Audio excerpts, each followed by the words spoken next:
கண்களை சிறப்பாக கிருபையுள்ள நல்லா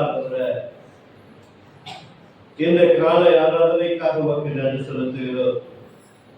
இந்த பரிசுத்த ஓய்வு நாளிலே தகப்பனை ஒன்று கூடி ஒரு பொழுதாய் பிள்ளைகள் துதிக்க ஆராதிக்க செபிக்க தேவராய் கர்த்தர் கிருபை செய்திரப்பா. உமக்கு கோடி கோடி நன்றி செலுத்துகிறோம். இன்றைக்கும் உடைய வார்த்தைகளை கேட்கும்படி அவளோடு கூட அமர்ந்திருக்கிற உடைய பிள்ளைகளை அன்பின் கரங்களை கொடுக்கிறோம். எங்களை மறைத்து கர்த்தரை வெளிப்படுகிறாக. உம்முடைய விருப்பத்தை உடைய பிள்ளைகளுக்கு தெரியப்படுத்துவீராக. உம்முடைய சித்தத்தை நிறைவேற்றக்கூடிய பிள்ளைகளுக்கு அன்றுவரை நீ பேசும்படியாக நம்முடைய கருத்தனைகளை தாழ்த்துகிறோம். ஆவியானவரை எங்களை மறைத்து நீங்க பேசுங்க நாங்கள் கேட்கிறோம். இயேசுவின் நாமத்தினால் பிதாவே ஆமென். ஆண்டவரும் உலக இரட்சகர் மீட்பருமா இருக்கிற இயேசு கிறிஸ்துவின் அற்புத நாமத்தினால் மீண்டுமாய் யாவருக்கும் காலை வாழ்த்துக்களை தெரிவித்துக் கொள்கிறோம். குறிப்பாக ஒவ்வொரு வருடமும் வரும்பொழுதும் நாங்கள் குறிப்பாக வாக்குத்தத்தங்களை அதிகமாய் சொல்லி நடக்கிற நற்செய்தி அறிவிப்பது என்னுடைய வழக்கமாக இருந்த போதிலும் கூட இந்த முறை கர்த்தரிடத்தில் அநேக காரியங்களுக்காக செபித்துக் கொண்டிருந்தோம். ஆனால் தொடர்ச்சியாக செய்தி கிடைக்கவே இல்லை. கடைசி வரைக்கும் இந்த இடத்துல வரதுக்குதான் கிடைக்கல, செய்தி கிடைக்கவே இல்லை. பாண்டிச்சேரி அப்படின்னு சொல்லிட்டாங்க, குறைஞ்சது ஒரு மாசம் முன்னாடியே செய்தி ஆண்டவர் ரெடி பண்ணிக்கிறார். ஆனால் இந்த முறை நான் ஆண்டவரிடத்தில் கேட்கும் பொழுது கிடைக்கவே இல்லை. முதல் கிழமை என்னுடைய ஆட்டோமேட்டிக் தான் இந்த பகுதிக்கு வேண்டிய செய்தி கிடைத்தது. நான் கொடுக்க வேண்டிய செய்தியெல்லாம் நான் சிந்தித்து வைத்தது, எனக்குள்ள உண்டானது, இப்படிதான் செய்தி கொடுக்க வேண்டும் என்று நான் திட்டமிட்டதெல்லாம் செய்வதை பேசி முடிச்சிட்டார். செய்வதே விழிக்கிற என்ன பண்ணிட்டார், வழி நடத்தும் போதே முடிச்சிட்டார். நானும் அவரை வெயிட் பண்ணவே இல்லை, முடிச்சிட்டார். அப்போ நான் இப்போ சரியா இது கன்ஃபார்ம் ஆயிடுச்சு. இந்த செய்தி தான் ஆண்டவர் என்ன பண்ணியிருக்காரு, இன்றைக்கு கொடுக்க போகிறார். நாம் எல்லாம் ஒவ்வொரு முறையும் வரும்பொழுதும் ஒரு எதிர்பார்ப்போடு கூட வருகிறோம். யாராவது எதிர்பார்ப்பு இல்லாமல் வந்திருக்கிறோமா?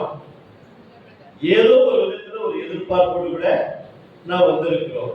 அதனால் இன்றைக்கு தேவன் நம்மிடத்தில் எதிர்பார்க்கிறது தலைமையில் தேவன் நம்மிடத்தில் எதிர்பார்க்கிற, அதாவது முழு குடும்பத்தையும் மற்ற எல்லா திருச்சுவைகளையும் ஆன்லைன்ல பார்க்கிற எல்லா திருச்சுவைகளையும் தேவன் நம்மிடத்தில் எதிர்பார்ப்பது.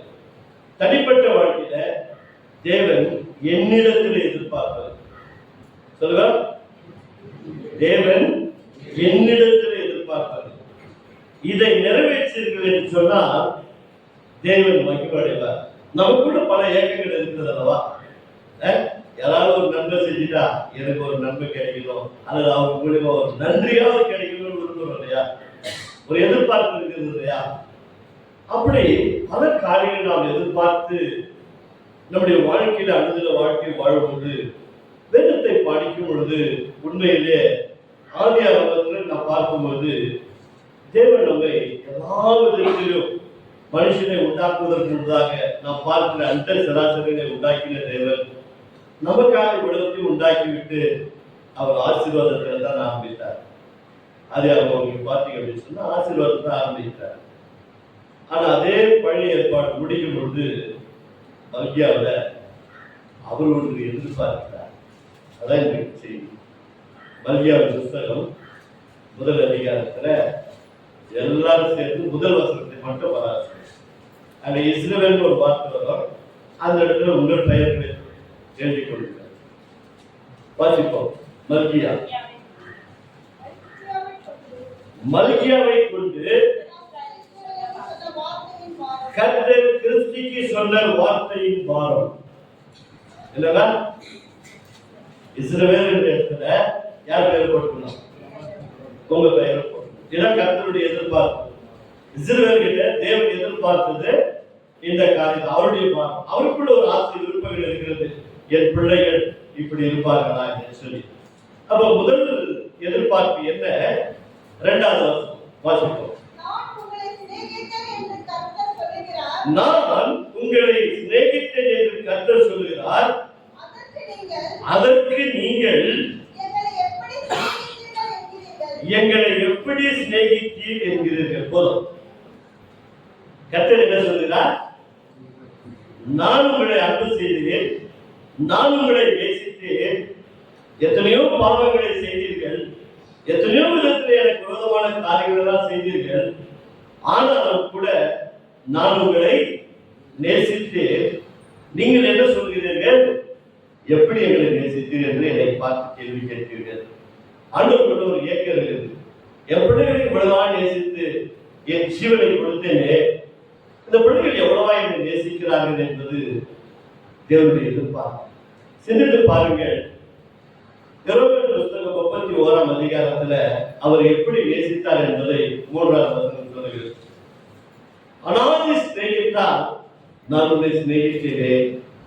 நீ பிறக்கவே இல்லை, இந்த உலகம் உண்டாவதற்கு முன்பாக நம்ம எல்லாம் முன்குறித்தவர், அண்ட சராசரங்களை உண்டாக்கின கர்த்தர், ஆதாமை சிருஷ்டித்து ஆதாம் ஏவாள் இந்த பூலோகத்துல ஏதேன் தோட்டத்துல வைத்தவர், அவ்வளவா அன்பு கூர்ந்தார்.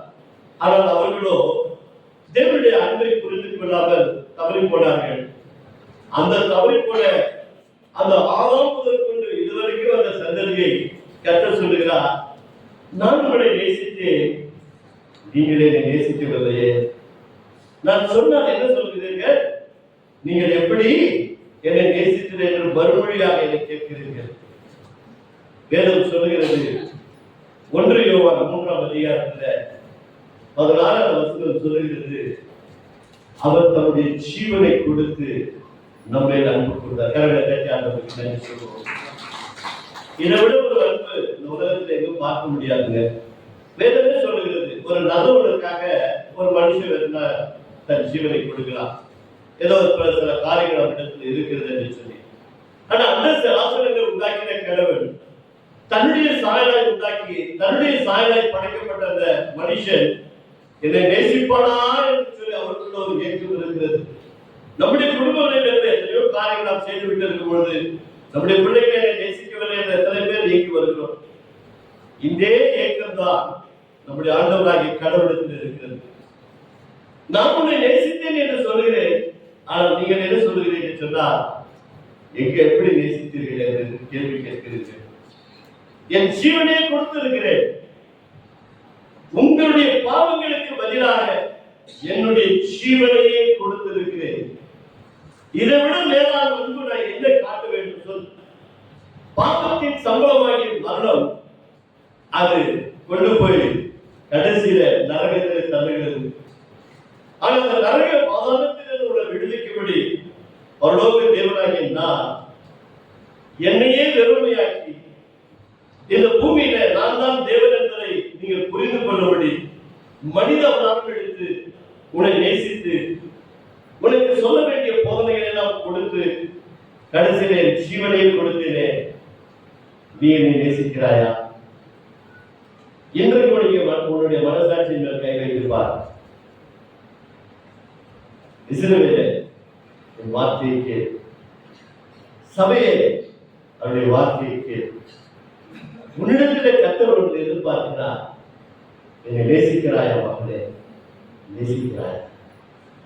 நீங்கள் எதிர்பார்த்து வந்ததை நீங்கள் அவரை நேசிக்கிறீர்களோ இல்லையோ, எதிர்பார்த்ததை கர்த்தர் நிச்சயமாக நிறைவேற்றுவார். அதான் அவருடைய அன்பு. நீங்கள் நேசித்தீர்களோ இல்லையோ, உங்களை அவர் நேசித்தபடியால் நீ எதிர்பார்த்து வந்ததை அவர் உங்களை ஆசீர்வதித்து அனுப்புகிறார். ஆனால் அவருடைய உள்ளத்திலோ ஒரு ஏக்கம் தவிக்கிறது.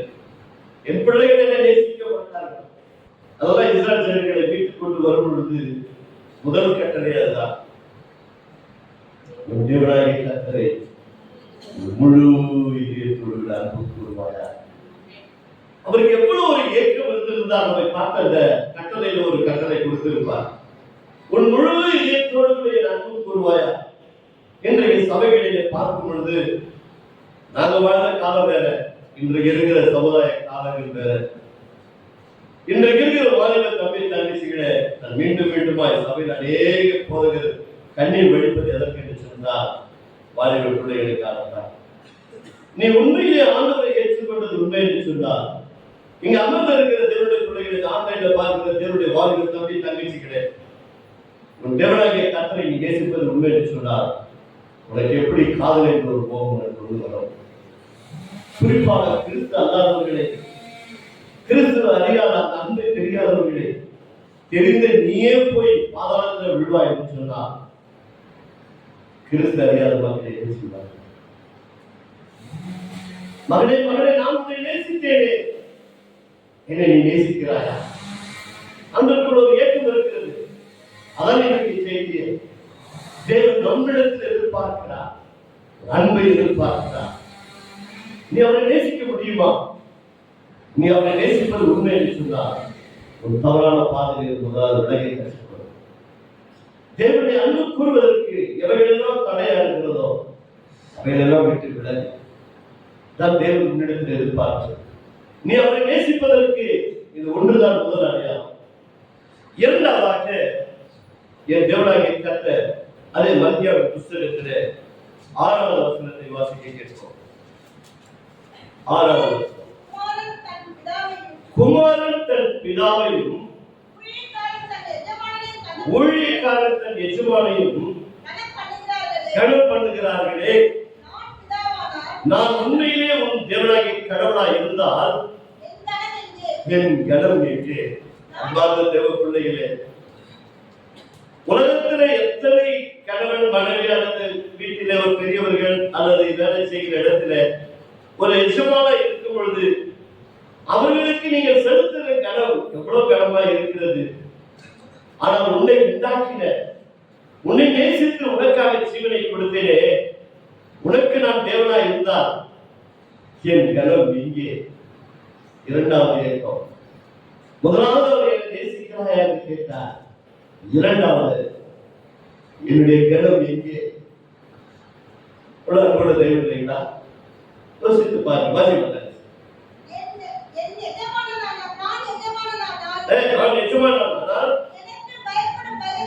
எனக்கு பயப்படும் பயம் எங்கே என்று சேனைகளின் கர்த்தர் தமது நாமத்தை அறிக்கை செய்கிற தேவனுடைய பிள்ளைகளே,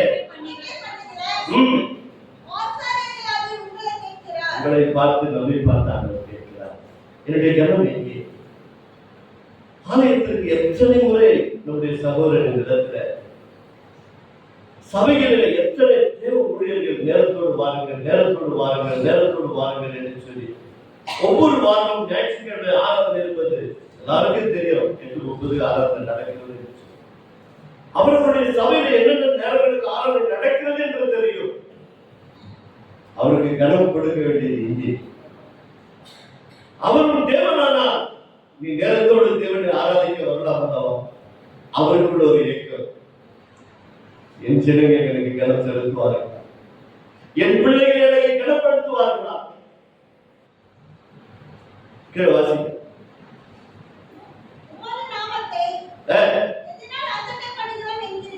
எதனால் அசட்டை பண்ணுகிறோம் என்கிறீர்கள்?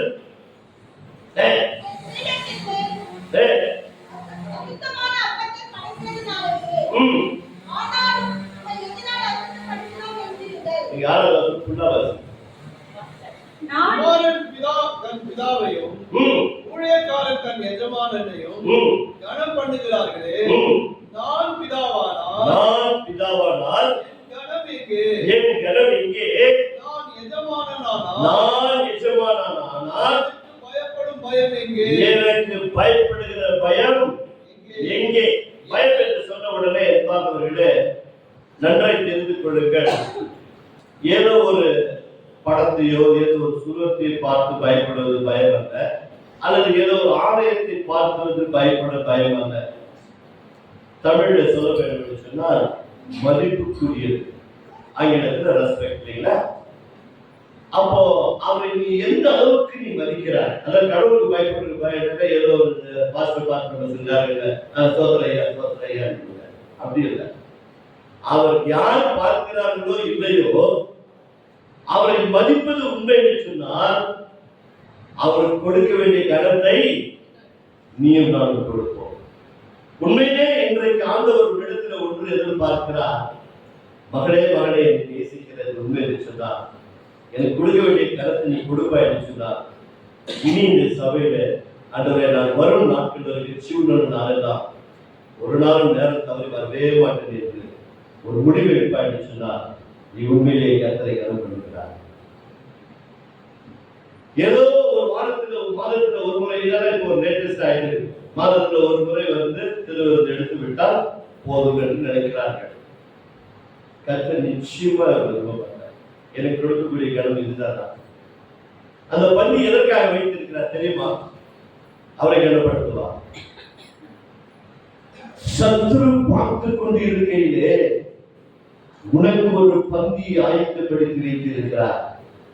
சங்கீதக்காரர் பெரிய வெளிப்பாடோடு கூட அந்த சங்கீதத்தை எழுதி வைத்திருந்தார். இயேசு புதிய உடன்படிக்கை செய்யும் பொழுது அவர் சொன்னார், நான் மறுவரும் நிலை கூறுபடி செய்யுங்கள். எதற்காக இந்த பந்தி? உலகத்திலே நீ வாழும் நாட்கள் எல்லாம் சத்துரு உன்னையும் என்னை பார்த்து கொண்டிருக்கிறார். நீ கர்த்தரை நேசிக்கிறாய் இல்லையோ, கர்த்தர் உன்னை நேசித்து உன்னை ஆசீர்வதித்து அந்த சத்துருவின் கையில் உன்னை தப்புவிக்கும்படிக்கு தேவன் உனக்காக ஒரு பந்தியை ஆயத்தப்படுத்தி வைத்திருக்கிறார். அந்த பந்தியில பங்கு பெறும் பொழுது அந்த கல்வாரி அன்பு உன்னை ஏறுகிறதையா? மாதத்துல ஒரு முறை வந்தால் போதுமா? 6 நாட்கள் உனக்கு வேலை செய்வதற்கு போதிய தரணை கொடுத்திருக்கிறாரே, ஆரோக்கியத்தை கொடுத்திருக்கிறாரே, நீ கனம் செலுத்துவது இதுதானா? கர்த்தர் நம்மிடத்தில் ஏக்கத்தோடு கூட கேட்கிறார், எனக்கு பயப்படுகிற பயம் இதுதானா? எனக்கு கொடுக்க வேண்டிய கடமை இதுதானா? சிந்தித்து பாருங்க. 3வது 8வது வசனத்தை வாசிப்போம். நீங்கள் கண் ஊனமானதை பலியிட்டு கொண்டு வந்தாலும் நான் பொல்லாப்பு செய்யவில்லை. அது பொல்லாப்பல்ல. நீங்கள் கால் ஊனமானதையும் நசல் பிடித்ததையும் கொண்டு வந்தாலும் அது பொல்லாப்பல்ல என்கிறீர்களே. பொல்லாப்பு இல்லை என்று சொல்லுகிறீர்களே. அதை நீ உன் அதிபதிக்கு செலுத்து. அதை நீ உன் அதிபதிக்கு செலுத்தும் போது அவன் உன் பேரில் பிரியமாயிருப்பானோ, உன் முகத்தை பார்ப்பானோ. கொஞ்சம் சிந்திச்சு பாருங்க, கர்த்தர் எப்படி பேசுறாரு. உலகத்தில் ஒரு மனிதன் இருக்கிறார், ஒரு அதிபதி இருக்கிறார், ஒரு எம்எல்ஏக்கள் அல்லது அரசு அலுவலகத்தில் இருக்கிறவர்கள் அல்லது குடும்பத்தில் இருக்கிறவர்கள், ஒரு அதிபதி இருக்கின்றார், நானும் இருக்கின்றேன். எனக்கு பலிபீடத்திலே நீ வந்து ஆராதனை செலுத்தும் போது ஊனமற்றதும் தேவனுக்கு பிரியமில்லாத காரியங்களை கொண்டு வந்து தேவனுடைய சமூகத்தில் வைக்கிறாய். இதே நீ கொண்டு போய் உன் அதிபதியிடத்தில் கொடுப்பாயோ? அப்படி கொடுத்தால் அவன் உன்னை பார்த்து சந்தோஷப்படுவானோ? யோசித்து பாருங்க. பலிபீடத்தில் வரும்பொழுது கர்த்தர் சொன்னார், உன் சகோதரத்திலே ஒரு குறை உண்டு என்று சொன்னார், அவனிடத்துல போய் ஒப்புருவார். இந்த இடத்துல இருக்கிற சபை, இங்கு ஆராதனைக்கு வந்திருக்கிற நிகழ்ச்சியை பார்த்து ஆன்லைன்ல பாருங்க தேவனுடைய பிள்ளைகளை, ஒருவருக்கு ஒருவர் அன்பா இருக்கிறீர்களா? ஒருவரை ஒருவர் நேசிக்கிறீர்களா? இங்க இருக்கிற இந்த நிகழ்ச்சியை பார்க்கிற உங்களில் ஒருவர் உண்மையாகவே நேசித்து ஒருவரை ஒருவர் கனம் செய்கிறீர்களா? இதான் தேவனுடைய சமூகத்தில் வந்து பலிபீடத்தில் வருவதனுடைய அடையாளமா? யோசித்து பாருங்க. உனக்காக ஜீவனை கொடுத்தாரே, எத்தனை பேரை நீயும் நானும் அறிந்திருக்கிறோம்?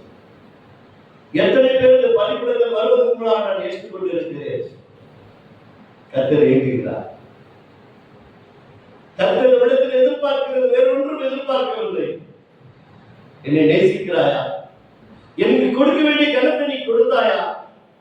என் சமூகத்துல வந்து பலிபீடத்துல காணிக்கை கொண்டு வருகிறாயே, அப்படி கொண்டு வரும்போது உன்னிடத்துல ஒரு சகோதரன், ஒரு சகோதரி, ஒரு தாய், ஒரு தகப்பனோ, ஒரு மாமியாரோ, ஒரு மருமகனோ குறையில்லாமல் வருகிறீர்களா?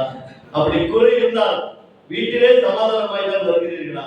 அல்லது இங்க வந்து இவ்வளவு வார்த்தை கேட்டுவிட இங்கு நீங்கள் சமாதானம் ஆனீர்களா? ஒரு குறைபாடு இருக்கிறது. நான் எதிர்பார்ப்பது வேறொன்று உங்களிடத்தில் எதிர்பார்ப்பேன் என்று கர்த்தர் சொல்கிறார்.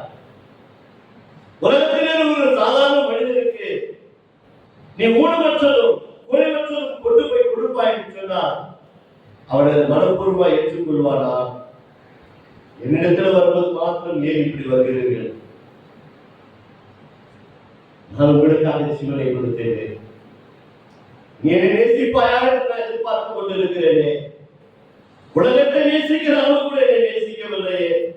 உலகத்தில் இருக்கிற மனிதனை கணப்பு செய்கிற அளவுக்கு கூட என்னை கனப்படுத்தவில்லையே. உலகத்தில் மற்ற மனிதர்களுக்கு செய்யக்கூடிய அந்த காணிக்கைகளை எனக்கு நீ மனப்பூர்வமாய் கொள்வதை கொடுக்கவில்லையே. யோசித்து பாருங்கள். 4வது 10வது வசனத்தை வாசிப்போம். உங்களில் எவன் கூடி இல்லாமல் கதவை பூட்டுவான்? என் பலிபீடத்தின் மேல் மாட்டீர்கள்.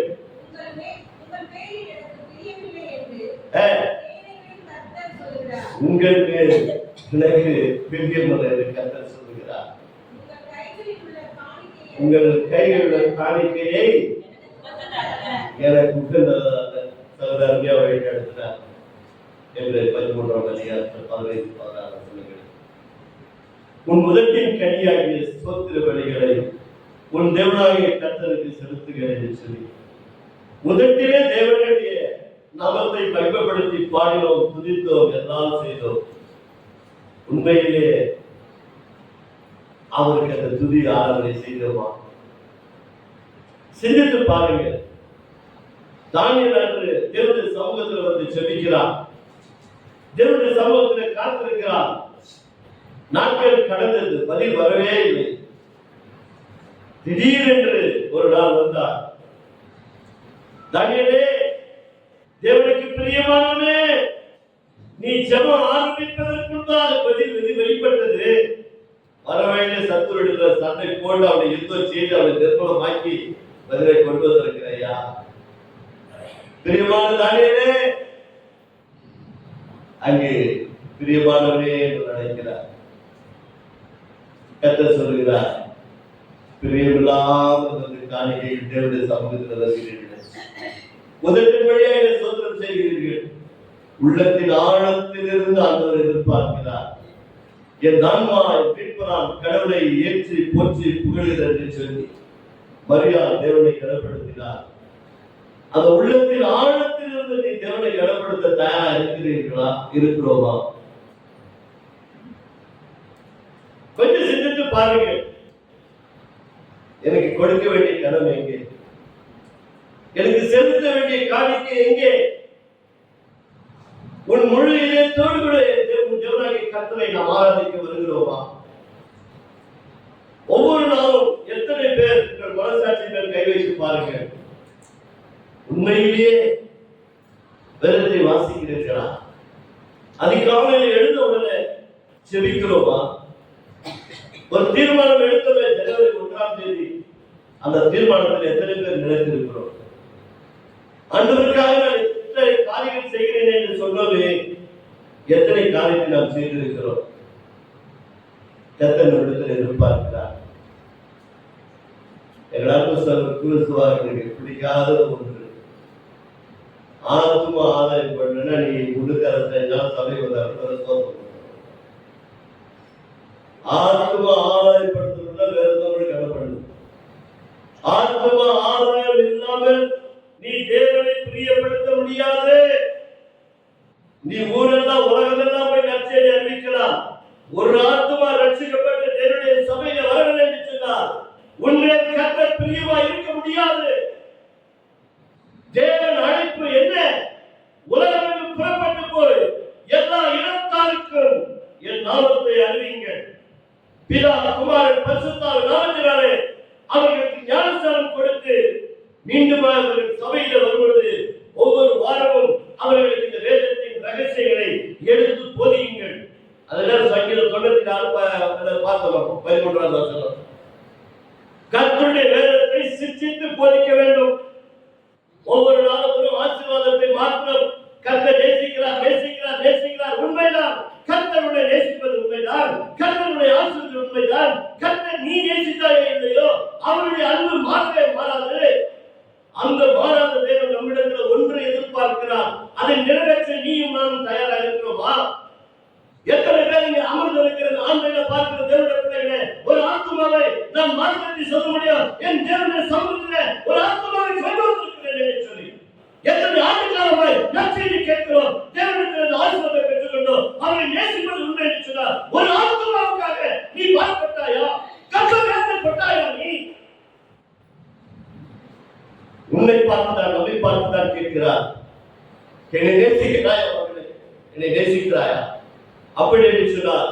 உனக்காக நான் 1000 ஆத்துமாக்களை வைத்திருக்கிற பாண்டிச்சேரி பகுதியில் ஒரு ஆத்துமாவை ஏங்கிப்பார், 10,000 ஆத்துமாக்களை உனக்கு கற்றல் கொடுப்பார். வேதல் பிரசங்கிக்கும் போது 3000 பேர் ரட்சிக்கப்பட்டார். ஆனா யோனா கீழ்ப்படியாத யோனா பிரசங்கிக்கும் போது 1,20,000 பேர் ரட்சிக்கப்பட்டார். கரண்ட் தட்டார். ஒருவேளை கீழ்ப்படியாத யோனா மாதிரி நீங்க அமர்ந்திருக்கலாம், உறங்கி கொண்டு இருந்திருக்கலாம் இத்தனை வருடங்கள். இப்படி பிரயாசப்பட்டுப்பார், இருக்கிற நிலைமையில போய் சொல்லிப்பார். இந்த பாண்டிச்சேரி பகுதியில் எத்தனை பேர் உங்களை கர்த்தருடைய உங்களை கொண்டு தேவனுடைய சமூகத்தை கொண்டு வருகிறார் என்று சொல்லி.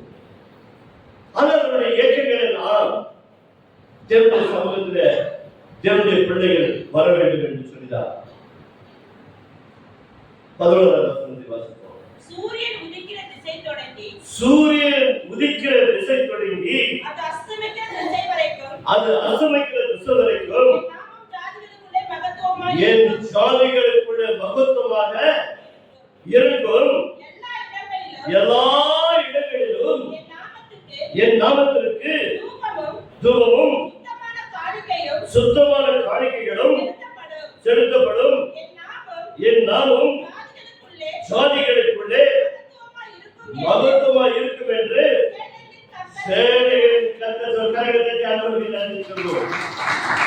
உலகத்தில் முதல் சாலமோன் தேவாலயத்தை தேவனுக்காக தகப்பன் சொன்ன வார்த்தை கேட்டு தேவனுக்கு கொடுக்கப்பட்ட தரிசனத்தின்படி ஆலயம் முதலாக கட்டப்பட்டது. அந்த ஆலயம் கட்டப்பட்ட உடனே இன்றைக்கு இருக்கிற சகல வசதியான நாட்களில் இல்லை. ஆனால் அவன் கட்டின ஆலயம் உலகத்திற்கும் பிரசித்தி பெற்றாயிற்று. ராஜஸ்ரீ வருகிறார், கேள்விப்பட்டு தேவனுடைய சமூகத்துல இப்படிப்பட்ட ஒரு ஆலயத்தை கட்டுகிற ஒரு தேவ மனுஷன் இருக்கிறாராமே, அவருடைய ஞானம் எப்படிப்பட்டது, அவருடைய அறிவு எப்படிப்பட்டது என்று சொல்லி காணும்படிக்கு அந்த வார்த்தைகளை கேட்டு அவர் வருகிறார். அவர் வரும் பொழுது இங்கு வந்து பார்த்தால் அது வேறு விதமாய் இருக்கிறது. அது மிகவும் ஆச்சரியமாக இருக்கிறது. 9ஆம் அதிகாரம் எடுத்துக்கொள்ளுங்கள். 1 ராஜாக்களின் புத்தகம்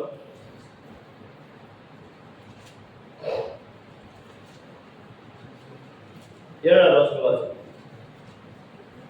நான் இஸ்ரவேலுக்கு கொடுத்த தேசத்திலே அவர்களை வைக்காதபடிக்கு நிர்மலமாக்கி என் நாமம் விளங்க நான் பரிசுத்தமாக்கின இந்த ஆலயத்தை என் சமூகத்தை விட்டு தள்ளுவேன்.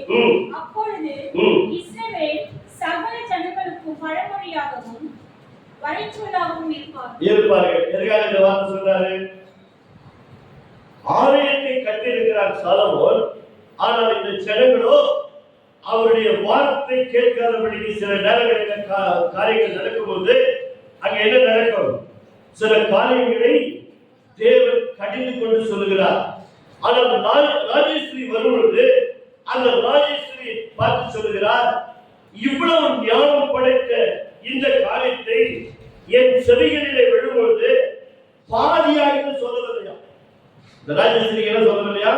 சாலமோன் ராஜா கட்டின ஆலயத்தை பார்த்துவிட்டு பாதி எனக்கு சொல்லவில்லை.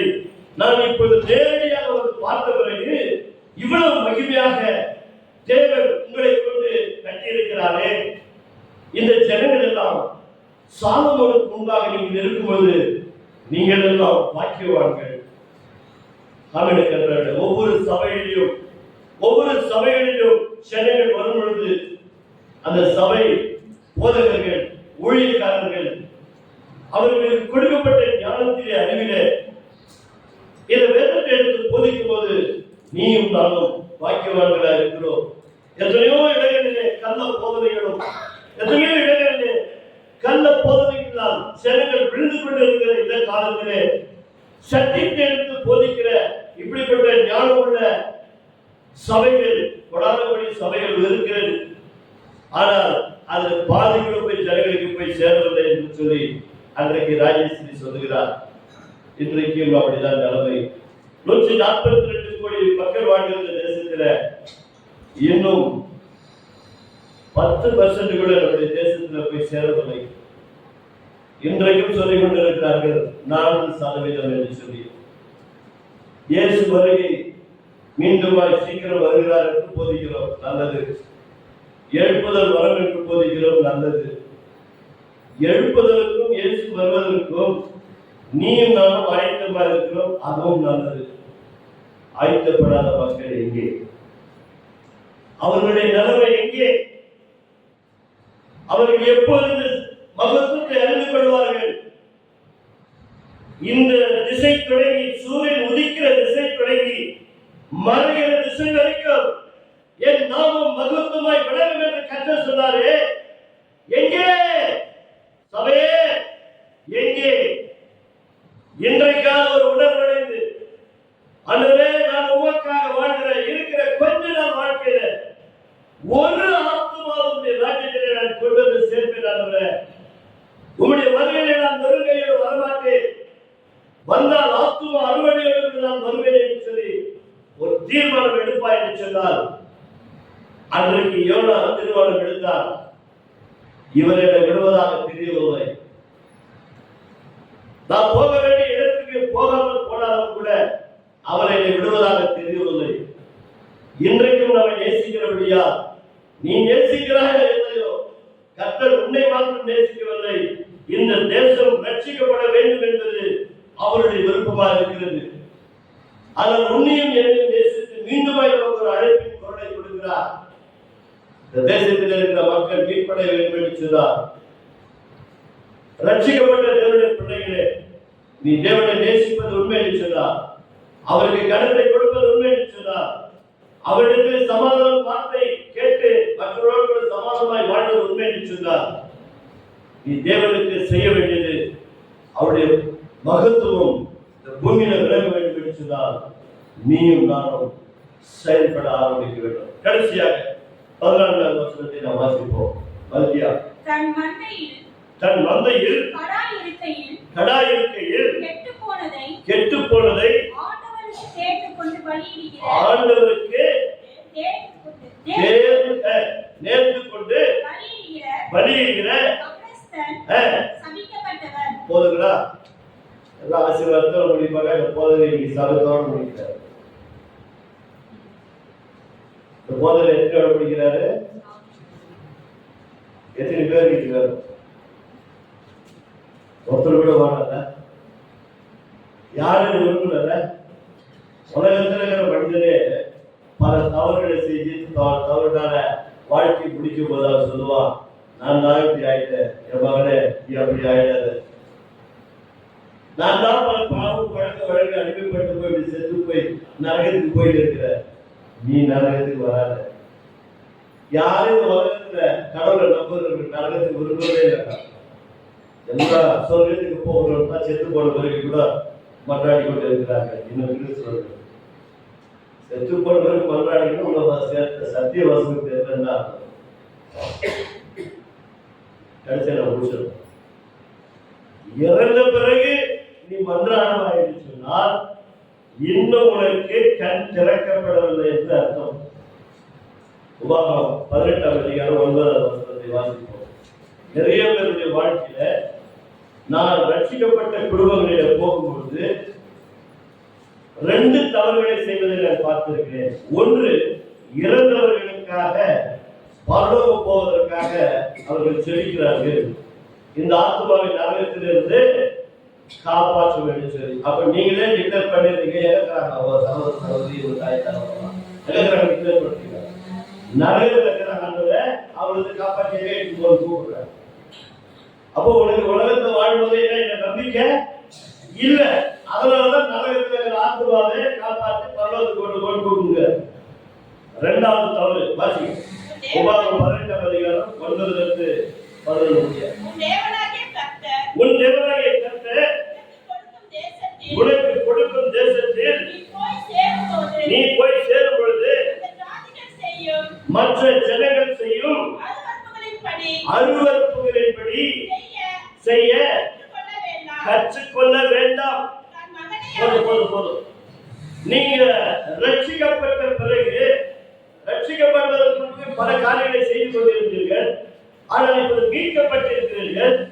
மீட்கப்பட்ட பிறகும் கூட அந்த பழைய பழக்க வழக்கங்கள், அந்த தோஷங்கள், அந்த காரியங்களை நாம் செய்வோம் என்று சொன்னால் அது தேவன் சொல்கிறார், நீ ரட்சிக்கப்பட்ட பிறகு அவைகளெல்லாம் மீண்டும் கற்றுக்கொள்ளாத வேண்டாம் என்று சொல்கிறார். ஆனால் நாம் என்ன செய்கிறோம்? இப்ப வாசிப்போம். தன் மகனையாவது மகனையாவது தீக்கிடக்க பண்ணுகிறவனும் தீ கிடக்க, அதாவது நெருப்பிலே நடக்கிறவனும் குறி சொல்லுகிறவனும் குறி சொல்லுகிறவனும் நான் பார்க்கிறவனும் நான் பார்க்கிறவனும் அஞ்ஞானம் பார்க்கிறவனும் சூனியக்காரனும் சூனியக்காரனும் மந்திரவாதியும் சன்னதக்காரனும் சன்னத்துக்காரனும் மாயவித்தைக்காரனும் மாய வித்தைக்காரனும் செத்தவர்களுக்கு குறி செத்தவர்களுக்கு குறி கேட்கிறவனும் கேட்கிறவனும் உங்களுக்குள்ளே இருக்க உங்களுக்குள்ளே இருக்க வேண்டாம். வேண்டாம். நீ கர்த்தருடைய நாமத்தை மகிமைப்படுத்துவது உண்மை என்று சொன்னால் தேவன் எதையெல்லாம் வேண்டாம் என்று சொல்கிறாரோ அவைகள் எல்லாம் விளக்க வேண்டும். சரி, ஒரே ஒரு கேள்வி நான் இந்த கையில், எவ்வளவு பேரு செவ்வாய்க்கிழமை கல்யாணம் பண்ணுறோம்? இங்க இருக்கு விசுவாசம். நான் கேட்கிறது விசுவாசம். செவ்வாய்க்கிழமை கல்யாணம் பண்ணதே முடிவு பண்ணி வேதத்துல செவ்வாய்க்கிழமை கல்யாணம் நடந்துச்சு. அங்கதான் அற்புத பேர் நடந்துச்சு. தெரியுமா? எதுக்கு? அதுதான் அது யோவான் ரசீது 2ஆம் அதிகாரம் முதல் வருஷத்தை வாசிங்க. 3வது ஆரம்பமே எப்படி சொல்றாரு? 3வது நாள் கலிலேயாவில் உள்ள கானா ஊரிலே ஒரு கல்யாணம் நடந்தது. இயேசுவின் தாயும் அங்கே இருந்தார்கள். இயேசுவின் தாயும் அந்த கல்யாணத்துக்கு கூப்பிட்டுக்கிறாங்க. முதல் நாள் இல்லையா? இன்னைக்குதான் முதல் நாள், வாரத்தின் முதல் நாள். 2வது நாள் எது? திங்கட்கிழமை. 3வது நாள் கானா ஊர்ல என்னைக்கு கல்யாணம் நடந்துச்சு? செவ்வாய்க்கிழமை. இதுக்கு மேல உங்க சந்ததியாவது செவ்வாய்க்கிழமை கல்யாணத்தை பண்ணு. அந்த நாளை பார்த்துக்கிட்டு, இந்த நாளை பார்த்துக்கிட்டு, நேரத்தை பார்த்துக்கிட்டு கல்யாணத்தை பண்ணிக்கிட்டீங்கன்னாக்கா குடும்பத்துல பிரச்சனை தீர்வே தீராது. செவ்வாய்க்கிழமை பண்ணிப்பா, சூப்பரா இருக்கும். ஏன்னா 3வது நாள் ஏன்னா என்ன இருந்துச்சு? காணவங்க என்ன இருந்துச்சு? குறை இருந்துச்சு. இயேசு இருந்தால இயேசு தாய் இருக்கிறாங்க, என்ன இருந்துச்சு? குறை இருந்துச்சுங்க. அந்த குறை எப்படி என்ன பண்ணாங்க? நிறைவாக்க கருணை ஞானவர்கள் கண்டிப்பாங்க. உங்க கல்யாணத்துல குறைக்கு நிறைவாங்கன்னா 3வது நாளிலே அங்கே கானாவூர்ல ஒரு கல்யாணம் நடந்தது. நம்ம நாள் பார்த்து வைக்கிறோம், நேரம் பார்த்து வைக்கிறோம், சாப்பிட பார்த்து வைக்கிறோம், செத்தவங்கிட்ட குறிப்பை கேட்கிறோம். இவெல்லாம் கிறிஸ்தவம். என் கனம் எங்கே? என் பகத்துவம் எங்கே?